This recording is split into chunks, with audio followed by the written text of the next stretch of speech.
बिस्मिल्लाहिर्रहमानिर्रहीम। अस्सलामु अलैकुम। एक्सप्रेस स्पोर्ट्स पेज में मिर्ज़ा इकबाल बेग एक्सप्रेस न्यूज़ के नाज़रीन को खुशामदीद कहता है। अब तो क्रिकेट ही क्रिकेट शुरू होने वाली है और गद्दाफी स्टेडियम लाहौर को सिर्फ 117 दिन में एक नई शक्ल दी गई है। जो पुराना गद्दाफी स्टेडियम लाहौर था कि जहां सुर्ख ईंटों की इमारत थी, उस इमारत को डिमोलिश करके पाकिस्तान क्रिकेट बोर्ड ने ख़ास तौर पर चेयरमैन मोहसिन नकवी ने उसको सुपरवाइज भी किया, उसकी निगरानी भी करते रहे और अब एक बेहतरीन इमारत जो है वो तैयार हो गई। हालांकि भारतीय मीडिया ने बड़ा प्रोपेगेंडा किया कि पाकिस्तान के मैदान मुकम्मल नहीं हो पाएंगे, चैंपियंस ट्रॉफी होगी नहीं होगी, और इस प्रोपेगेंडे की वजह से आईसीसी के चीफ एग्जीक्यूटिव एल्ड्राइस को जो है वो उनके ओहदे से ख़त्म कर दिया गया। जेफ एल्ड्राइस जो थे उनके चीफ एग्जीक्यूटिव, उनको हटा दिया गया क्योंकि आपको पता है कि जय शाह इस वक्त आईसीसी के चेयरमैन है। बहुत सारी चीज़ें आज इस ग्राउंड की इफ्तिताई तकरीब शाम 7 बजे मुनक्किद होगी। रंगारंग तकरीब है। गद्दाफी स्टेडियम लाहौर को एक नया लुक दिया गया है। इसी तरीके से 11 फरवरी को नेशनल स्टेडियम कराची की इफ्तिताई तकरीब मुनक्किद होगी और उसके अलावा पाकिस्तान क्रिकेट बोर्ड ने एक और तकरीब का एहतमाम किया है 16 फरवरी को हुजूरी बाग लाहौर में। वहाँ आम आदमी का दाखिला नहीं होगा, लेकिन आज एंट्री फ्री है गद्दाफी स्टेडियम लाहौर में और लोग लुत्फानंदोज होंगे। अब चैंपियंस ट्रॉफी में एक तो उससे पहले जो ये ट्राई सीरीज हो रही है पाकिस्तान, न्यूजीलैंड और साउथ अफ्रीका, ये एक तरह से तीनों टीमों की तैयारी की एक कड़ी साबित होगी। इसके हवाले से बात करेंगे क्योंकि कल पहला मैच इस ट्राई सीरीज का पाकिस्तान वर्सेस न्यूजीलैंड खेला जा रहा है और फिर उसके बाद 10 तारीख को जो है वो यहाँ पर एक और मैच होगा और फिर 12 तारीख को कराची में, 10 तारीख को साउथ अफ्रीका न्यूजीलैंड खेलेंगे और 12 तारीख को नेशनल स्टेडियम कराची में पाकिस्तान साउथ अफ्रीका खेलेंगे और फिर 3 में से 2 टीमें फाइनल खेलेंगी 14 फरवरी को कराची में। इन तमाम चीज़ों के हवाले से बात करेंगे। हमारे साथ स्टूडियोज़ में मौजूद है पाकिस्तान के फॉर्मर टेस्ट ओपनर, पाकिस्तान के मशहूर मोहम्मद बिरादरान के ख़ानदान से ताल्लुक़ रखने वाले शोएब मोहम्मद, जो 40 से ज़ायद टेस्ट मैचेस, 60 से ज़ायद वनडे मैचेस में पाकिस्तान को रिप्रेजेंट कर चुके हैं। इनसे बात करेंगे और हम कोशिश करेंगे कि अगर आप टेलीफोन कॉल्स के ज़रिए पाकिस्तानी टीम के हवाले से अपनी राय का इजहार करना चाहें तो कराची का कोड 021 डायल करके 3580-4224 पर कॉल कीजिएगा। 3580-4224 ये नंबर आपको ड्यूरिंग द प्रोग्राम स्क्रीन पर नजर आता रहेगा। इससे पहले कि हम मजीद आगे की तरफ बढ़ें, एक पैकेज आपको दिखाते हैं और जब वापस आएंगे तो शोएब मोहम्मद से बहुत सारी बातें करेंगे। इसी चैंपियंस ट्रॉफी के आगाज से कबल पाकिस्तान में क्रिकेट की सरगर्मियां अपने नुक्ताए उरूज पर हैं। कल से पाकिस्तान, जनूबी अफ्रीका और न्यूजीलैंड की क्रिकेट टीमों के दरमियान 3 मुल्की क्रिकेट सीरीज का गद्दाफी स्टेडियम लाहौर में आगाज हो रहा है। गद्दाफी स्टेडियम लाहौर को 117 दिन की कलील मुद्दत में एक नई शक्ल दी गई है और पुरानी बिल्डिंग जिसमें लाल पत्थर लगे हुए थे उसको गिराकर एक नई बिल्डिंग तामीर की गई है। बल्कि गद्दाफी स्टेडियम लाहौर को एक नई शक्ल देने के हवाले से एक इफ्तिताई तकरीब मुनक्किद हो रही है जिसमें गुलकार अली जफर, आरिफ लोहार और आयमा बेग अपने फन का मुजाहरा करेंगे। इसके अलावा पाकिस्तान और न्यूजीलैंड की क्रिकेट टीमें ट्राई सीरीज के पहले मैच में कल मद्दे मुकाबिल होंगी। न्यूजीलैंड की टीम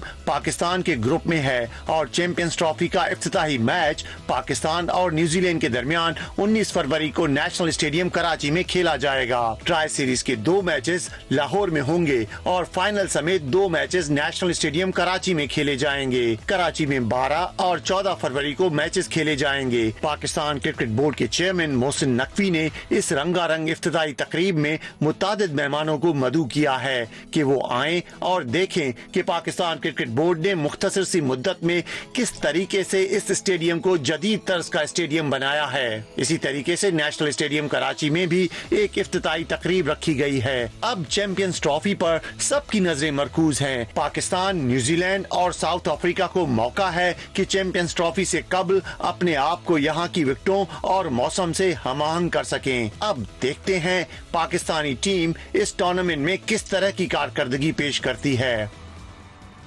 जी, पैकेज आपने मुलाजा किया। पाकिस्तानी क्रिकेट टीम के इंतखाब के हवाले से 15 खिलाड़ियों के इंतखाब के हवाले से बड़ी बहस जारी रही है सर्किल में और कई टेस्ट क्रिकेटर्स ने इस टीम के इंतखाब पर बहुत खुलकर तनकीद की है। लेकिन अब पाकिस्तान अभी 12 फरवरी तक टीम में तब्दीली हो सकती है। दुनिया की कोई भी टीम 12 फरवरी तक अपने हतमी 15 रुकनी स्क्वाड में किसी खिलाड़ी को इन और आउट कर सकती है, लेकिन उसके बाद अगर तब्दीली करना होगी तो खिलाड़ी जख्मी होगा, कोई रीज़न देनी होगी, उसके बगैर तब्दीली नहीं हो सकती। शुएब मोहम्मद हमारे साथ मौजूद है, इनसे बात करते हैं। शुएब, कैसे देखते हैं? तो सबसे पहले तो पाकिस्तानी टीम के आप खुद भी सिलेक्टर रहे हैं, सिलेक्शन के हवाले से थोड़ी सी बात कर लेते हैं। क्या समझते हैं, पाकिस्तानी टीम का इंतखाब दुरुस्त था? देखिए, इसमें ऑलराउंडर्स जैसे स्पेशली मैं देख रहा हूं कि पाकिस्तान ने एक तो ग्रूम ही नहीं किया। इतने अरसे में कोई एक तगड़ा ऑलराउंडर जो टीम के अंदर होना चाहिए, इन एंड आउट कर करके उनको उसकी पोजीशन स्ट्रांग इनफ नहीं की। जब आप सिलेक्शन कमेटी में थे, आपने तजवीज़ पेश की थी कि इन आउट ना किया जाए? बिल्कुल जाहिर सी बात है कि जो स्ट्रॉन्ग कैंडिडेट इस वक्त देखें team Pakistan, to be very honest, इतने अच्छे वो प्लेयर का जो standard of class act player या ऑलराउंडर्स जो है वो पूरे पाकिस्तान में ही नहीं है। एक तो ये बात भी माननी पड़ेगी। एक आमिर जमाल आया था ऑस्ट्रेलिया के खिलाफ टेस्ट सीरीज में, उसने बॉलिंग भी बैटिंग भी की। एक प्लेयर जो है ना, उसके वो फ्लाइंग कलर्स दूर से ही नजर आ जाते हैं कि वो किस मेटल का बना हुआ है। और वन ऑफ इनिंग्स और फिर उसके बाद गैप ऑफ 7 और 8 इनिंग्स और फिर उसके बाद 1 फाइन इनिंग्स का डिस्प्ले, ऐसा नहीं होता।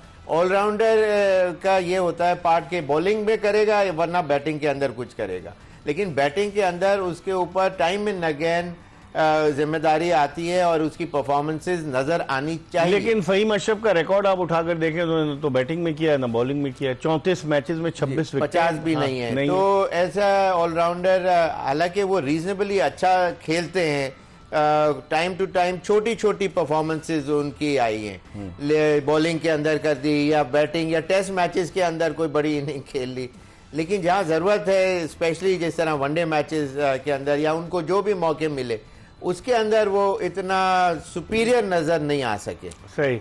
तो अब आप क्या देखते हैं शुएब, इस टीम में 15 रुकनी टीम में आप भी ओपनर है, एक ओपनर है सिर्फ रेगुलर ओपनर, फखर जमान, जो 11 नवंबर 2023 को आखिरी वनडे खेला था against England eight Eden gardens Kolkata 2023 के वर्ल्ड कप में, और एक स्पिनर है आपके पास। अब आप भारत की एग्जांपल ले लें, 4 स्पिनर्स, न्यूजीलैंड के पास 2 स्पिनर्स हैं और एक पार्ट टाइम ग्लेन फिलिप भी बॉलिंग कर लेता है। अफगानिस्तान के पास 3 या 4 स्पिनर, हर टीम के पास स्पिनर, बांग्लादेश के खिलाफ भी 3 स्पिनर है, तो हमने क्यों एक स्पिनर रखा? हमने स्पिनर तो ट्राई आउट बहुत लेके भी गए, शायद 3 सुफियान मुकीम खेला था लेफ्ट आर्म स्पिनर, वहां वो खेले, लेकिन स्पिनर्स के ऊपर मैं ये देख रहा हूं कि कुछ टीम के अंदर सॉर्ट ऑफ रोटेशन की तरह अबरार को भी खिला देते हैं, फिर आपके पास साजिद नोमान भी आ गए, वो तो टेस्ट मैचेस में अंदर। लेकिन मैं देखिए, चाहे वो टेस्ट मैच हो या वनडे मैच हो, वो करीब करीब का ही होता है। 10 ओवर बहुत ओवर होते हैं, पूरी इनिंग पाकिस्तान टीम तो 30-40 ओवर में आउट होती हुई भी नजर आ जाती है। तो बात यह है कि कॉन्फिडेंस लेवल ऐसा एक चीज होती है कि वो अगर आप उसको पुश करें, उसके अंदर फ्यूल इंजेक्ट करें, उसका कॉन्फिडेंस लेवल बढ़ाएं, तो वो वनडे मैच में भी कर सकता है। ऐसा नहीं है कि जो टेस्ट मैचेस का जो बॉलर है वो इसमें नहीं आ सकता, लेकिन आपको प्रिपेयर करना पड़ता है इस तरह के प्लेयरों के लिए। 1 और 2 प्लेयर्स ऐसे होते हैं टीम के अंदर जो इतना ज्यादा तैयार नहीं होते, लेकिन उनको फिट इन करके उनको खिला के मौका दिया जाता है। बिल्कुल ही स्क्वायर टर्नर जिस दिन विकेट बनेगी उस दिन सिर्फ अगर आएगा तो उसका खुद कॉन्फिडेंस शेक हुआ होगा कि आज मैं, ये प्लेसिड विकेट है, बैटिंग विकेट है, इसके ऊपर क्या करूं, बार करूं। लेकिन शुएब वनडे में तो इनको टर्नर नहीं मिलेगा ना, आप क्या समझते हैं? मैं यही तो समझाने की कोशिश कर रहा हूँ कि उनको सिर्फ फास्ट बॉलर्स के ऊपर रिलाय जो पाकिस्तान करता रहा है over the period of time, वो पाकिस्तान ने हमारे स्पिनर्स को वो मौके नहीं दिए। इस टीम में भी शुएब 4 फास्ट बॉलर हैं, नसीम शाह, शाहीन शाह अफरीदी, हारिस रऊफ, मोहम्मद हसनैन, और उसके अलावा बॉलिंग करेंगे फहीम अशरफ मीडियम पेस। 5 हो गए समझ लीजिए। तो आप समझते हैं बैलेंस्ड है टीम? स्पिनर एक है अबरार, लेकिन अबरार भी अगर एक मैच में या पहले 1-2 मैचेस में अगर मार पड़ गई तो फिर क्या होगा? इसलिए कि अबरार इज थोड़ा सा बॉलर है, वो कहते हैं यूजफुल है, अपनी ट्रेजेक्ट्री उनकी वो यूटिलाइज करते हैं, अच्छी करते हैं, लेकिन एक ही स्पिनर बेसिकली, और उसके अलावा दूसरा कोई नहीं। वो कहते हैं सलमान अली आगा से बॉलिंग करा लेंगे, हाँ। और खुशदिल शाह जो वापस आए हैं तकरीबन 2022 के बाद, उनसे बॉलिंग करा लेंगे। सलमान तो फिर भी गेंद रेगुलर करते साउथ नजर अफ्रीका आए की हैं, सीरीज में और उसने विकेट भी वो यूजली एंड अप बाइंग 2 और 3 विकेट्स और इस तरह। लेकिन खुशदिल शाह के ऊपर तो बिल्कुल आप रिलाई नहीं कर सकते।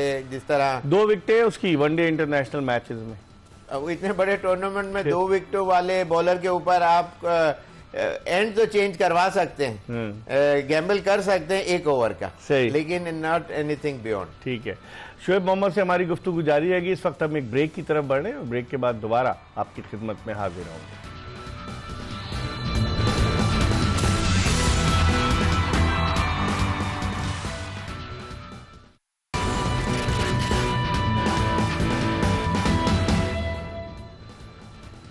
Welcome back after the break. आप देख रहे हैं एक्सप्रेस स्पोर्ट्स पेज और मेरे साथ मौजूद हैं पाकिस्तान के former test opener, former selector Shoaib Mohammad, जिनसे हम बात कर रहे हैं चैंपियंस ट्रॉफी और ट्राई सीरीज के हवाले से। पहले हम ट्राई सीरीज का जो मैच है जो कल खेला जाएगा उसके हवाले से बात करते हैं। शोएब, न्यूजीलैंड की टीम को आप आसान न लें, न्यूजीलैंड की टीम बड़ी तगड़ी टीम है। आप देखें Kane Williamson, Rachin Ravindra, Devon Conway, उनकी जो टीम है ना, टॉम लेथम, बड़ी जबरदस्त टीम है। कैसे देखते हैं इसको? देखिए, टीम की करंट सिचुएशन जब असेस होती है कि जब उनका प्रीवियस ट्रैक रिकॉर्ड, वो पिछले कुछ सालों में कैसे अपनी परफॉर्मेंसेस दे रहे हैं, एक दूसरे के साथ कैसे जेल टुगेदर हो रहे हैं, एक दूसरे को बैक कर रहे हैं, एक ऊपर से नहीं कर रहा तो बीच में, वरना लेट ऑर्डर बैट्समैन या उनकी परफॉर्मेंसेस आ रही है कि नहीं, वो तमाम चीज़ें जो इंग्रेडिएंट्स हैं ऑफ सक्सेस, वो तमाम स्प्रिंकल अराउंड पूरी टीम के अंदर उन्होंने देखने में आता है।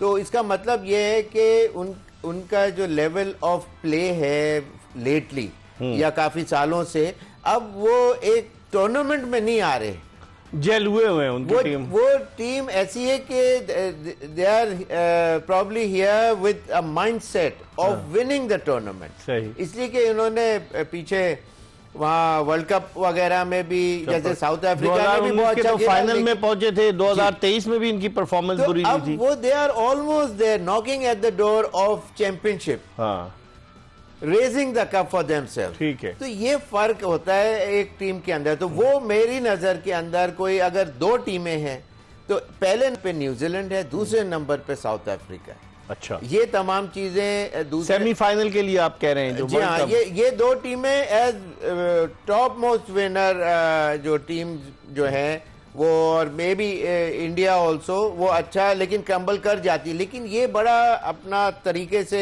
एक प्लान के साथ खेलते हुए नजर आते हैं, और इनका जो सक्सेस रेट है बड़ी चैंपियनशिप्स में, हाँ, अच्छा। अब पिछले कुछ सालों में सिर्फ टॉप टियर में ही नजर आ रहे हैं। दूसरी टीमें क्रम्बल करके बाहर हो जाती हैं, चाहे इंग्लैंड भी हो, पाकिस्तान भी हो, लेकिन ये 2 टीमें हमेशा आप। लेकिन शोएब, इनकी आप बॉलिंग देखें, लूकी फर्गूसन है बॉलिंग में, मैट हेनरी है, इनकी टीम बड़ी तगड़ी है। फिर वो विल ओरोक है, इनका बड़ा जबरदस्त बॉलर है। उसके अलावा आप इनके एक और फास्ट बॉलर हैं बेन सीयर्स, इनके 4 तो फास्ट बॉलर्स हो गए न्यूजीलैंड के।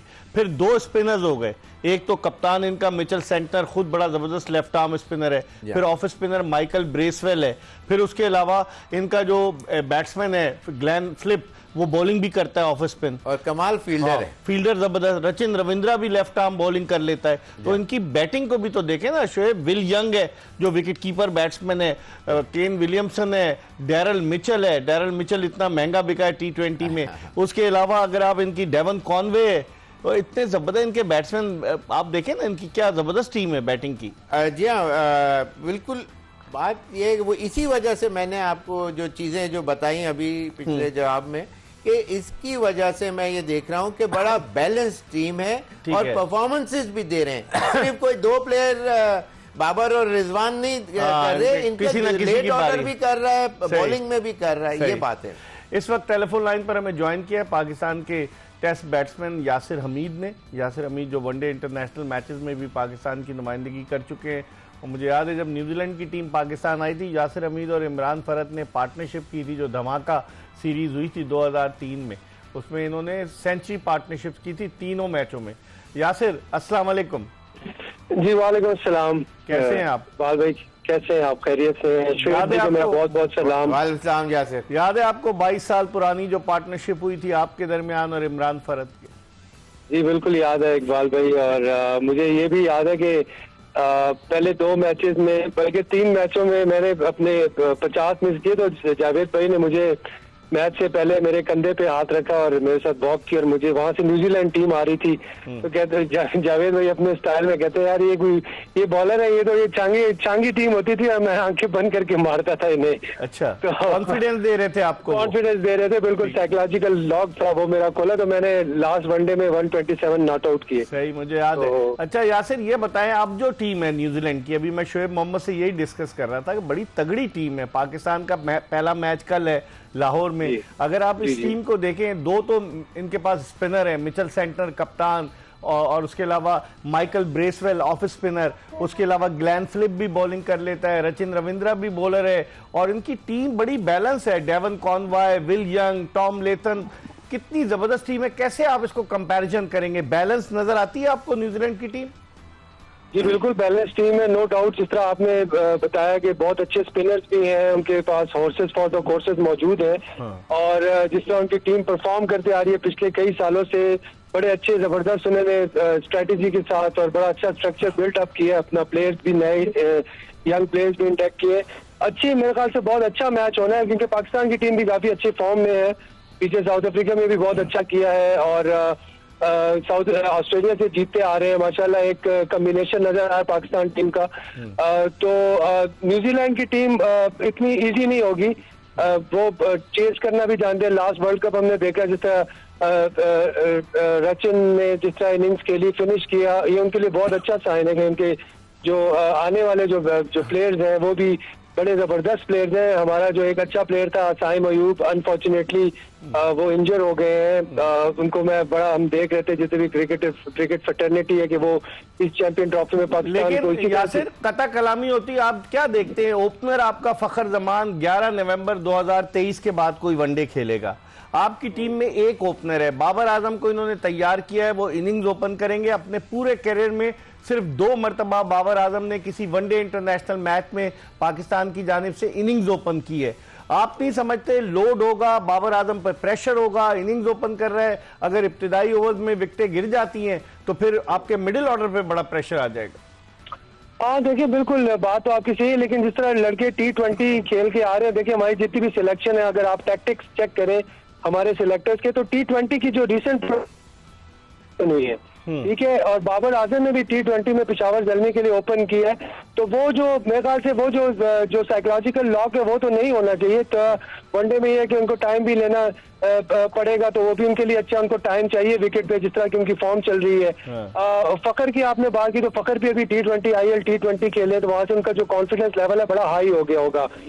खुशदिल को इन्होंने इंडक्ट किया है, उसके अलावा फहीम अशरफ, अगर इनको आप देखें तो ये तो BPL में परफॉर्म करके आए हैं। तो आप ये देखें कि विद द विन जो है वो सिलेक्शन हुई है, बट ये this is tactical selection. Yasir, अगर आप बांग्लादेश प्रीमियर लीग की परफॉर्मेंस की बेसिस पर पाकिस्तान की टीम का इंतखाब करेंगे, आपको पता है वहां कंट्रोवर्सी हो गई, अभी वहां पर तहकीकात हो रही हैं, 4 टीमों के खिलाफ इन्वेस्टिगेशन हो रही है। एक टीम जो है उसके मालिक ने खिलाड़ियों को पैसे नहीं दिए, बस ड्राइवर को पैसे नहीं दिए, वो बस लॉक करके चला गया जिसमें खिलाड़ियों का सामान था। तो बांग्लादेश प्रीमियर लीग का अगर आप कंपैरिजन करेंगे पाकिस्तान टीम के इंतखाब के हवाले से, और टॉप 10 बैट्समैनों में नहीं थे खुशदिल शाह बांग्लादेश प्रीमियर लीग के, तो कैसे फिर आप जस्टिफाई करेंगे? देख लें, दैट्स व्हाट हैपेंड, मतलब जो चीज हुई है मैं वो बता रहा हूँ आपको कि खुशदिल और फहीम कहाँ से आए हैं, दोनों BPL से आए। हाँ, एक सिलेक्शन है सऊद शकील की, जिसे मैं समझता हूँ कि वो रिवॉर्डेड हुआ है, ही डिजर्व्ड इट। उसने पाकिस्तान को 3 टेस्ट मैचेस जीता है अपनी बैटिंग ब्रिलियंस की वजह से, वो उसकी समझ भी आती है, और वो बहुत अच्छी सिलेक्शन है, क्योंकि he has to prove his point. जिस तरह कामरान गुलाम ने अपना पॉइंट प्रूव किया साउथ अफ्रीका में, 30 बॉलों पे 60 भी किए हैं। देखें, एक रेगुलर प्लेयर जो होता है ना, जो सीजनल क्रिकेटर होता है, वो अपने आप को एडजस्ट कर सकता है किसी भी सिचुएशन के साथ। तो ये खुशदिल और फहीम अशरफ रेगुलर प्लेयर्स हैं? बिल्कुल नहीं, सीजन प्लेयर तो है, इसमें तो कोई नहीं। तो पाकिस्तान से फहीम अशरफ सितंबर 2023 में खेला आखिरी वनडे, और खुशदिल शाह जो था वो अगस्त 2022 में आखिरी वनडे वहां नेदरलैंड में खेला। तो ये कहाँ देखिए, मैं ये कहूंगा कि दोनों को पाकिस्तान ने खिलाया है, काफी लंबा रन दिया, उस वक्त नहीं हुआ, उन्होंने इनमें एक प्रॉमिस था, तो शायद वो मेरे ख्याल से अभी फुलफिल करने का उनको मौका मिल रहा है। मेरी तो दुआ है कि अल्लाह ताला करे कि ये दोनों परफॉर्म करें। ठीक है। और बस आखिरी सवाल आपसे पूछूंगा, मुझे बताएं कि एक स्पिनर काफी है अबरार अहमद?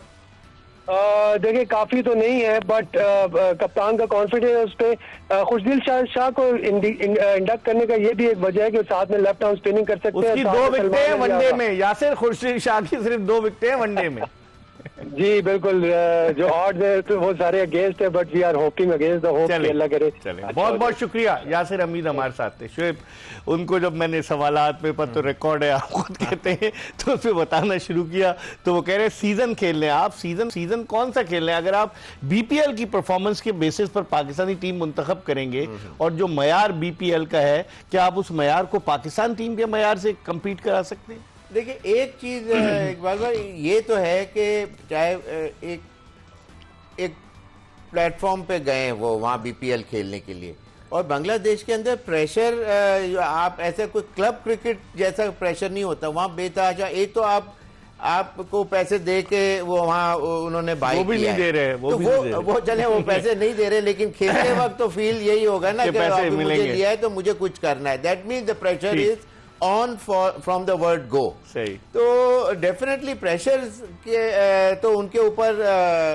डेफिनेटली होंगे, और उसके अंदर जो भी अगर उन्होंने रीजनेबल आपने बताया जैसे टॉप 10 में जरूर नहीं है कुछ दिल नहीं है, लेकिन बट स्टिल जो भी परफॉर्मेंसेज उसकी बेसिस पे 1 ओवर में 6 छक्के मारे उन्होंने बस, तो वो कॉन्फिडेंस लेवल तो डेफिनेटली आया होगा। लेकिन फखर के लिए मैं एक चीज वो ऐड करना चाह रहा हूं कि अनटिल अनलेस जब तक इसका कॉन्फिडेंस जब रिस्टोर होगा कि इस टूर्नामेंट या ये जो पाकिस्तान के लिए अभी जो मैचेस खेलने लगे ट्राई सीरीज वाला 8 तारीख से शायद शुरू हो रहा है, कल से शुरू हो रही है, तो उसके अंदर जब एक परफॉर्मेंस आना पहले जरूरी है, जब बीच में लैग बीच में बहुत ज्यादा टाइम है। इस पर हम मजीद बात करेंगे, लेकिन प्रोग्राम में वक्त हो गया एक ब्रेक का। ब्रेक के बाद पाकिस्तान के former test opener, former selector Shoaib Mohammad के साथ दोबारा आपको ज्वाइन करेंगे।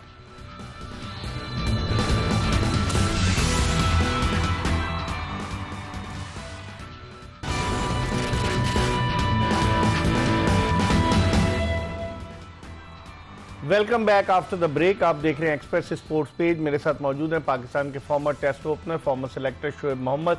आपने न्यूजीलैंड की टीम की बात की, अब थोड़ी सी शुएब मोहम्मद से बात कर लेते हैं पाकिस्तान की टीम की। शुएब, 15 रुकनी स्क्वाड में से कौन से 11 खिलाड़ी आप देखते हैं जो पाकिस्तान को रिप्रेजेंट करेंगे? इनिंग्स तो अब ये तय हो गया है कि बाबर आजम करेंगे ओपन फखर जमान के साथ, उसके अलावा आप बताएं। मेरा अंदाजा है कि ये कामरान गुलाम 3-4 पे सऊद, 5 पे रिजवान, 6 पे सलमान आगा, और 7 पे फहीम अशरफ आते हैं, 8 पे अबरार, 9 हारिस। 3 फास्ट बॉलर होंगे फिर। 3 फास्ट बॉलर देखें, और फिर 2 उनको सलमान और उसमें से मिक्स करके 5वें बॉलर को फुल कराना पड़ेगा। ठीक है, ये आपने अपनी राय दी है। जी, इस वक्त टेलीफोन लाइन पर हमें ज्वाइन किया लाहौर से एक्सप्रेस न्यूज के स्पोर्ट्स रिपोर्टर, सीनियर हो गए अब तो, यूसुफ अंजुम ने। इनसे पूछते हैं। अस्सलाम वालेकुम यूसुफ। वालेकुम अस्सलाम मिर्जा साहब, सब दोस्तों को सलाम। वालेकुम अस्सलाम। ये बताइए, अभी आप गद्दाफी स्टेडियम के आसपास ही होंगे क्योंकि आपकी तो ड्यूटी लगी होगी वहाँ? जी बिल्कुल, मैं कजाफी स्टेडियम के अंदर हूँ इस वक्त, जहाँ पर मैं देख रहा हूँ कि लोगों की लंबी कतार यहाँ पर लगी हुई है जो कजाफी स्टेडियम में अंदर दाखिले के लिए। उनके 7 बजे यहाँ पर वज़ीर आज़म मियां शहबाज शरीफ साहब आएंगे, वो आज कजाफी स्टेडियम का इफ्तिताह करने जा रहे हैं, और यहाँ पर एक रंगारंग इफ्तिताही तकरीब सजाई जा रही है जिसमें आलम लोहार, अली जफर और आयमा बेग की परफॉर्मेंस होगी, और वो गीत पेश करेंगे, साथ साथ लेजर लाइट शो होगा, और उसके साथ फायर वर्क्स यहाँ पर होंगे। तो एक बेहतरीन यहाँ पर लोगों को तफरीह। दाखिला फ्री है यूसुफ, दाखिला फ्री है। सिक्योरिटी की क्या सिचुएशन है? जी मिर्जा साहब, जो सिक्योरिटी की सूरत हाल था वो तो जबरदस्त यहाँ पर देखने में आ रही थी। इतनी ज्यादा सिक्योरिटी हमने पहले कभी नहीं देखी, क्योंकि 3 मुल्की टूर्नामेंट और उसके बाद आईसीसी चैंपियन ट्रॉफी, तो सिक्योरिटी के पहले से ज्यादा इंतजाम किए गए। पब्लिक के लिए दाखिला बिल्कुल मुफ्त है, सिर्फ आपको ये करना होगा कि आईडी कार्ड दिखाकर, और सिक्योरिटी का जो एक पैमाना है वहां से गुजरने के बाद आप अंदर आकर बिल्कुल ये मुफ्त ये तफरीह जो कज़ावी स्टेडियम की इफ्तिताई तकरीब आप इसको एंजॉय कर सकते हैं। और यही वजह कि लाहौरियों की एक बहुत बड़ी तादाद स्टेडियम के अंदर इस वक्त तो पहुंची हुई, जबकि इतनी बड़ी ज्यादा तादाद एक स्टेडियम के बाहर भी मौजूद है। ठीक है, अच्छा ये बताइए यूसुफ, मोहसिन नकवी साहब ने मदू किया है, कौन कौन सी सेलिब्रिटीज वहां मौजूद होंगी, आपके पास क्या इतलात हैं? क्योंकि साबिक टेस्ट क्रिकेटर्स को भी उन्होंने बुलाया होगा, क्या किसी साबिक चेयरमैन को जो लाहौर में उनको भी बुलाया है, और किन किन लोगों को मदू किया है, डिग्निटरीज जो हैं? जी मेरा साहब, पीसीबी काम की जानिब से जितने भी लाहौर में साबिक सदूर हैं पीसीबी के और साबिक टेस्ट क्रिकेटर्स हैं, उनको मदू किया गया। साथ जो यहाँ पर फनकार है उनको भी यहाँ पर इनवाइट किया गया ताकि रंगारंग तकरीब को अपनी आंखों से देख सके। मीडिया के जो कुछ लोग हैं उनको भी खासतौर पर यहाँ पर मदू किया गया कि आप भी आए और से जो तारीखी लम्हात है इनका हिस्सा बने। और मजबूरी तौर पर क्योंकि 10 अक्टूबर को इसकी कज़ावी स्टेडियम की रेनोवेशन का आगाज 117 दिन में, बहुत कम वक्त में दिन में बिल्कुल ऐसे मिर्जा साहब प्रोजेक्ट पाकिस्तान में हमने तो बिल्कुल नहीं देखे कि इतनी रिकॉर्ड मुद्दत में और कम वक्त में इसकी तकमील हुई हो। तो यकीनी तौर पर ज़ाहरा 7.25 अरब भी लगे, लेकिन ये कि कहते हैं ना कि चीज बन गई है। ठीक है, अच्छा आप तो खैर वहां कवरिंग के लिए मुझे भी कार्ड भेजा है, वो लाहौर ऑफिस में आया है, यानी कि मोहसिन नकवी साहब ने सीनियर लोगों को याद रखा है कि आप इफ्तिताई तकरीब में भी आए और 11 फरवरी को नेशनल स्टेडियम कराची की तकरीब में भी आए। लेकिन सुना है आज अलसुब बाहर गए हुए थे पाकिस्तान से, तो जब नकवी साहब पहुंचे तो सुना है कि दोपहर का खाना उन्होंने उन वर्कर्स के साथ खाया कि जिन्होंने दिन रात काम करके इस गद्दाफी स्टेडियम को एक नई शक्ल दी है। जी बिल्कुल मिर्जा साहब, मोहसिन नकवी साहब ने आज जो पूरा दिन ये क्रिकेट के लिए वक्फ उन्होंने किया, सुबह वो उन्होंने आकर स्टेडियम के इंतजाम का जायजा लिया। उसके बाद उन्होंने दोपहर में जो वर्कर थे जिन्होंने 3 शिफ्टों में यहाँ पर काम किया, तकरीबन 1500 के करीब वर्कर थे जिनको उन्होंने अशाइया दिया, रेड कारपेट जिस तरह के हम वीआईपी मेहमानों को देते हैं, तो आज वो वीआईपी मेहमान जोराना दिया है, अशाइया तो बाद में देंगे रात को। हाँ जी बिल्कुल जोराना दिया, बिल्कुल दोपहर में ज़ाहरा उनको जोराना दिया गया। वहाँ पर उनको मटन बिरयानी और जो मटन कोरमा था इनके साथ उनकी तवाज़ो भी की गई है। तो प्रोटोकॉल आज उनको खास दिया गया, जितने भी यहाँ पे वर्कर थे उनका ये हक भी बनता था कि इतनी मेहनत में इतने मौसम के शिद्दत के बावजूद उन्होंने यहाँ पर काम किया और यहाँ पर इस नामुमकिन को मुमकिन कर दिखाया। चलें, बहुत बहुत शुक्रिया, कल भी आपसे अपडेट लेंगे। Yusuf Anjum, senior reporter express news के, जो लाहौर में मौजूद। शोएब, आपने सुना कि उन को भी एक्नॉलेज किया गया और ये अच्छी बात है, इट्स अ गुड जेस्चर। बहुत अच्छी बात है कि उन लोगों को कुछ उनको भी एक फुलफिलमेंट हुई होगी कि हमें भी कोई एक्नॉलेजमेंट मिल रही है। और मैंने आपको पिछले प्रोग्राम में भी बताया था कि एक ब्रिज था वहाँ डिफेंस को लिंक करता था लाहौर में, तो वो 5 महीने में बनना की डेट दी थी। ये डेली वहाँ मोहसिन साहब चले जाते थे और वहाँ उनके सर पे खड़े रहते थे और वो शायद with in 3 to 4 months complete करवा दिया। इसीलिए इनको मोहसिन स्पीड का नाम दिया है, पता है आपको? मोहसिन स्पीड का नाम दिया है। अच्छा, तो ये मुझे नहीं पता, बता रहा हूँ आपको। लेकिन इसीलिए मैंने पिछले प्रोग्राम में ये कहा था कि ये इन्होंने प्रूव कर चुके हैं, तो ये भी करके दिखाएंगे। इस पर हम मजीद बात करेंगे, एक ब्रेक की तरफ बढ़े। जब ब्रेक के बाद वापस आएंगे तो कोशिश करेंगे कि पाकिस्तान फुटबॉल फेडरेशन पर फुटबॉल की आलमी तंजीम फीफा ने पाबंदी आयद कर दी है।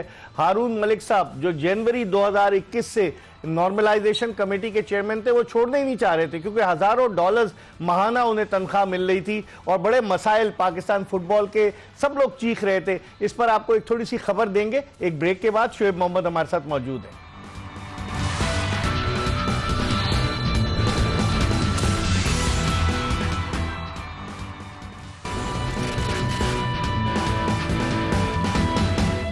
ब्रेक के बाद एक मरतबा फिर एक्सप्रेस स्पोर्ट्स पेज में पाकिस्तान के former selector, former test cricketer Shoaib Mohammad के साथ आपको खुशामदीद कहते हैं। लेकिन थोड़ी सी बात कर लेते हैं फुटबॉल की। और फुटबॉल में कल पाकिस्तान पर पाबंदी आयद कर दी है फुटबॉल की आलमी तंजीम फीफा ने, और कहा यह जा रहा था कि पाकिस्तान फुटबॉल फेडरेशन का जो सदर है वो कांग्रेस के अरकान के अलावा बाहर से लाया जाए। तो इसका मतलब है आप पॉलिटिक्स को इंडक्ट करेंगे अगर पाकिस्तान फुटबॉल फेडरेशन का सदर बाहर से आए। कांग्रेस के अरकान ने इसकी शदीद मुखालफत की और फीफा ये चाह रही थी, और फिर उसके बाद क्या हुआ, उसका नतीजा ये हुआ कि फीफा ने जो है वो पाकिस्तान फुटबॉल फेडरेशन पर पाबंदी आयद कर दी है। 2019 से जो है वो पाकिस्तान में फुटबॉल फेडरेशन खत्म हुई है और नॉर्मलाइजेशन कमेटी पहले हमजा अली खान आए और फिर उसके बाद हारून मलिक जो रग्बी के खिलाड़ी हैं, जो कनाडा से आए और हज़ारों डॉलर तनख्वाह ले रहे थे। अब उनके वो चाह ही नहीं रहते कि जाएं, क्योंकि साबिक वफाकी वजीर एहसानुर रहमान मज़ारी के साथ बैठकर उन्होंने प्रेस कॉन्फ्रेंस की, इलेक्शन करा दूंगा, लेकिन इलेक्शन नहीं हुए। खुदा खैर करे पाकिस्तान फुटबॉल के हवाले से। शोएब, इस तरह से खेलों में अगर सियासत आ जाएगी, आप क्या समझते हैं कि इससे नुकसान ही नुकसान है। इसीलिए पाकिस्तान इतना डिप्राइव्ड है फुटबॉल जैसे गेम में कि उनको अब फीफा भी जो है उनको एक्नॉलेज नहीं करना चाहता।